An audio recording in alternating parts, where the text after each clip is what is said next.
Hey, what's up, guys? Gorgeous day out in this hop field, and I like to do that every once in a while.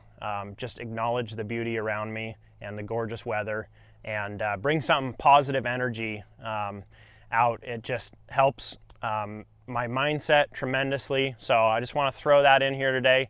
But let's jump into it. We're week 8 of scouting, and I want to talk to you. The weather's changed just a little bit from last week. Last week we had about 5 days that were above 100 degrees, and so it was some pretty brutal weather. A little bit of heat stress that you could see in a lot of these different crops and stuff. This week we've toned down a little bit. You know, we're kind of in those mid-90s area, and we're probably going to be that way for the next 5 to 10 days, as far as I can see. So we're going to have a little break from the really intense weather, but it's still warm enough that we need to be looking out and still paying close attention. And if we need to get out there and spray some stress foliage, stuff like that, if your crops are looking a little bit like the sun has done some damage on them.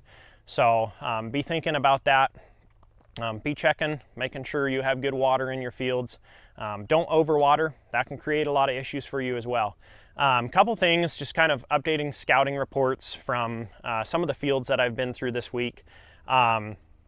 We've started to see the mites are progressing. We're coming into that season where the mites want to get in here. As the weather temperatures increase, the reproductive cycles become shorter on the mites. So they actually, the time that it takes from an egg being laid to a mature adult that can lay eggs again and reproduce becomes much shorter as the temperatures increase. We're seeing populations increase faster.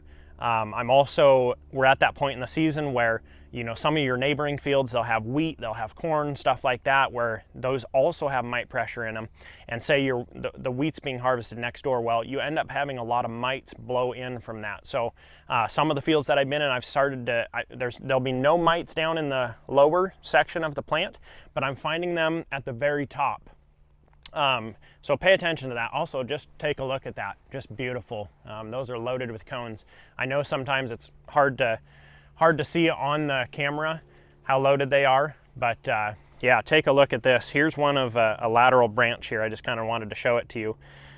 So this is kind of a pretty standard, pretty average size lateral, and it's got a whole bunch of beautiful cones on it. It's got really nice leaf material. So we have good photosynthesis with that as well.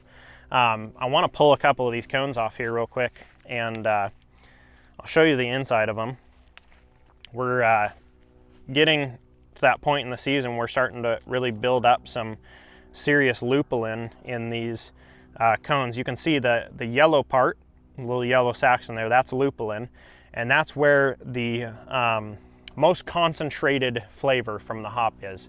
So you want lots of that yellow color on the inside of those cones. That's awesome. That's a really good sign. And these things are smelling wonderful. Makes me want to go have a cold beer right now. So anyway, guys, just be observing.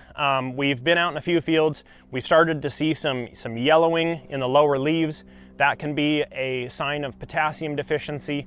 As these cones are filling out, that can be a real issue. As you start using a tremendous amount of potassium in that cone fill stage. So pay attention to that. If you're seeing a lot of yellowing, like full yellowing of your older leaves, that could be an indication of a potassium deficiency.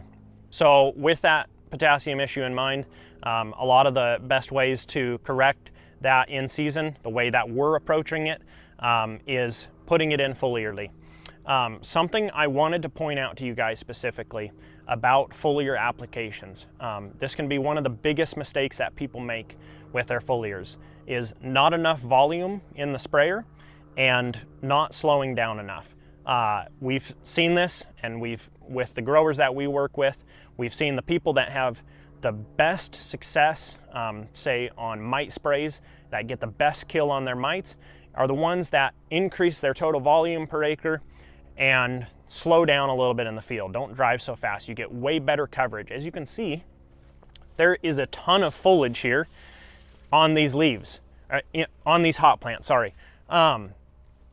You need to be going very slow for it to get good coverage, for it to hit the undersides of the leaves to actually come in contact with the mites and stuff like that, or just for nutritional sprays. So that's a little tip of the day.